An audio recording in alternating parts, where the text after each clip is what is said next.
మధ్యలో రవి వచ్చి మొత్తాన్ని ఇబ్బందిలో పడేశాడు. ఆయన నన్ను ఏమనుకుంటారు? ఇంతుంటే నువ్వు అంతా కరెక్ట్గానే ఉంది అని చెప్తున్నావు.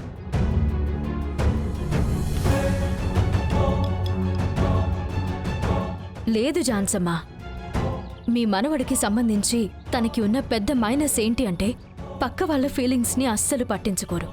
సెల్ఫిష్గా నిర్ణయాలు తీసుకుంటారు. యజమాని వేరే, పని వాళ్ళు వేరే అని మధ్యలో గీత గీస్తారు. అన్నిటినీ అధికారంతోనూ డబ్బుతోనూ సంపాదించుకోవచ్చు అని నమ్ముతారు. బాధ్యతే లేకుండా ఉంటారు.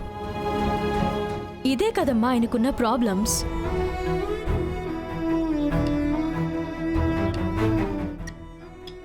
ఇవన్నీ రవికి ఉన్న ప్రాబ్లమ్స్ అని రవికి తెలియనే లేదు.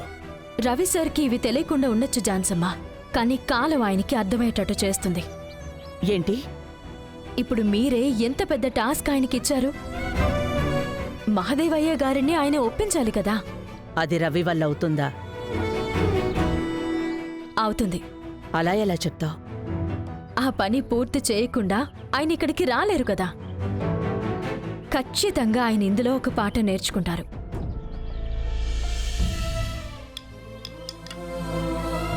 జాన్సమ్మ, ఇప్పుడు రవి సార్కి కావాల్సింది ఇదే. మీ వారసుడిగా ఆయన మారాలంటే ఇలాంటి ఎన్నో పాఠాలు ఆయన నేర్చుకోవాలి. రవి సార్ని పూర్తిగా సరిచేయగలిగే వ్యక్తి మహాదేవయ్య గారే. ఆయన దగ్గర ఈయన నేర్చుకున్న పాఠం మీ మనవణ్ణి మంచి మనిషిగాను గొప్పవాడిగాను మారుస్తుందని నేను నమ్ముతున్నాను. సరే, చూద్దాం. చెక్మేట్. రాణి ఉన్నంత వరకు రాజుని ఎవ్వరూ ఏమీ చెయ్యలేరు అని చెప్పాలనుకుంటున్నా. అంతే కదా?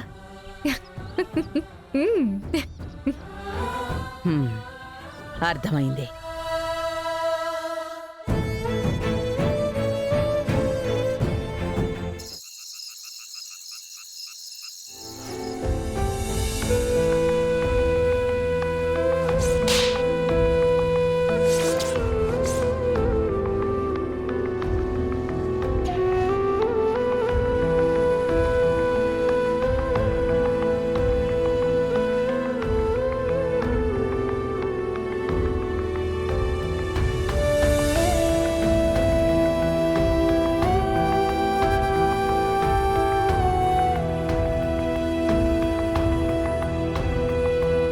రవి సార్, ఏం ఆలోచిస్తున్నారు?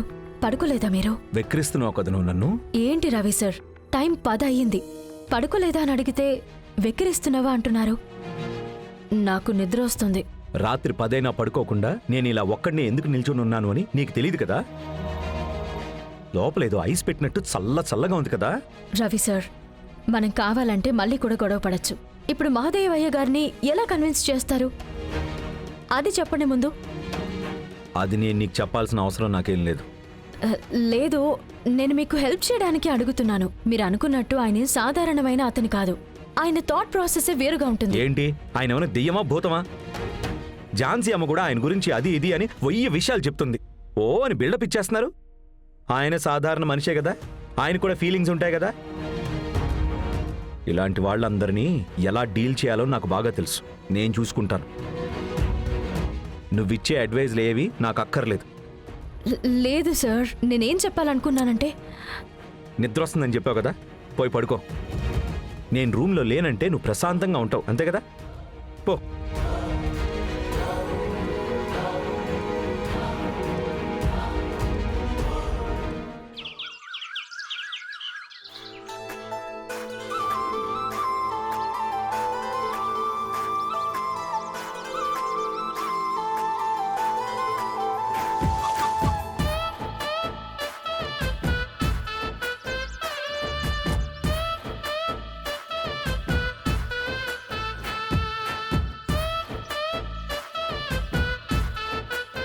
అయ్యా, ఇలా రండి. చెప్పండి అయ్యా. ఇక్కడ మహాదేవయ్య గారంటే మీరెవరు? ఆయన చూడాలి. వైజాగ్ నుంచి వచ్చాను. ఆయన పొలంలో ఉంటారు. పొలమా? అదెక్కడుంది? అదిగో అక్కడ. ఓకే.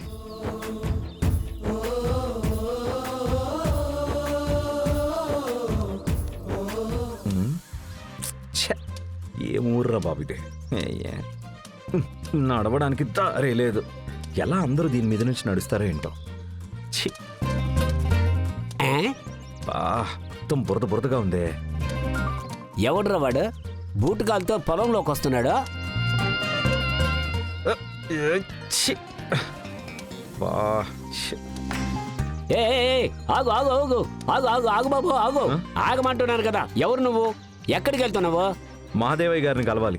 మాదేవయ్య గారిని చూడాలంటే పచ్చని పొలాలకు షూ వేసుకుని వచ్చేస్తావు నువ్వు. వ్యవసాయం చేసే భూమి అయ్యా ఇది, బంగారం పండే భూమి. ఓయ్, ఏ? షూ వేసుకోకుండా ఈ బురదలో ఎలా నడవమంటావు? పిచ్చోళ్ళగా మాట్లాడుతున్నావే. తప్పక ఏయ్, ఊరికే కష్టాలు చేస్తా. ఏంటి అంతగారు వస్తున్నాడు? ఓరుగా మాట్లాడుతున్నాడు. మనకు మించిన కోపం ఉన్నోడుగా ఉన్నాడే. అయ్యయ్యో, అయ్యగారికి తెలిస్తే తిడతారే.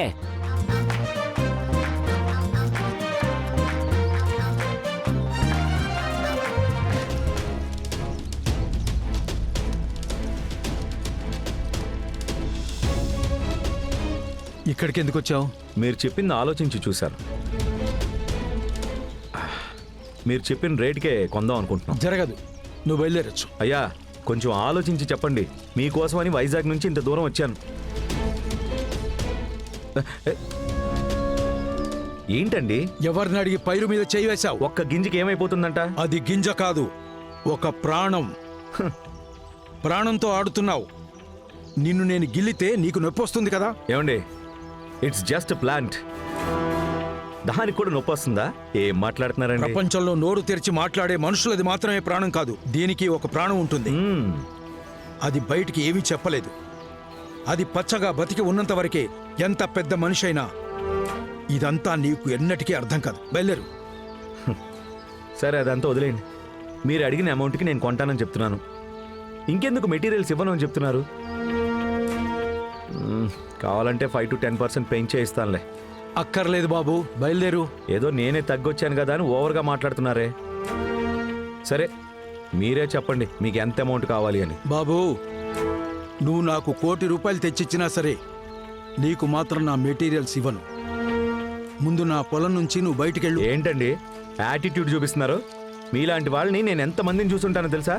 ఎంతోమంది రైతులు నాకు మెటీరియల్ సప్లై చేయడానికి రెడీగా ఉన్నారు. ఏదో నా జాను చెప్పిందని మీతో మర్యాదగా మాట్లాడుతున్నాను. లేదంటే జరిగేదే వేరు. రేయ్, ఎవరి దగ్గరకు వచ్చి ఏం మాట్లాడుతున్నావో? ఇంకొక మాట గాని మాట్లాడావనుకో ఈ పొలం దాటి బయటికి వెళ్ళావు చెప్తున్నా. ఏమయ్యా, తను చిన్న పిల్లోడు, ఏదో తెలియకుండా మాట్లాడుతున్నాడు. తనని పట్టుకుని గమ్ముగున్నాడయ్యా. అలా ఎలా వదిలేస్తామయ్యా? మీరు ఎంత పెద్ద మనిషి, మీ ముందే వేలు చూపించి మాట్లాడతాడా? మీరు ఊ అని ఒక్క మాట అనండి, ఇక్కడే పాతేస్తాను. బాబు, అలా మాట్లాడకూడదు. చూడు నాయనా, నీకు నేను మెటీరియల్ ఇవ్వను, నువ్వు వెళ్ళిపో.